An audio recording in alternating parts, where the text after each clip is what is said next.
try namin ang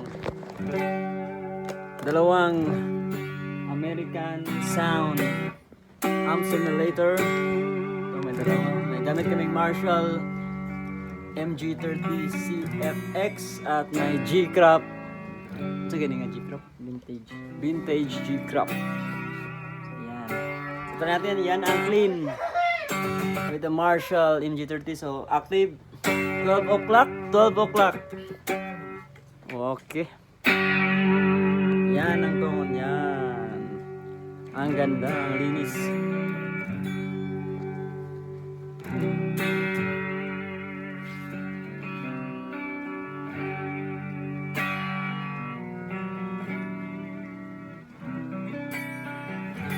One American. So try natin ang two American. The second American Sound. Ayan. Uy. Limpyo naman. Lo. Yung kukunan ba? Ay, kuha ng level. Yan. So, 12 o'clock lahat. 12 o'clock. Yan. Yan. Kana. Baga, yun siya. So, yung thickness, yung kapal niya.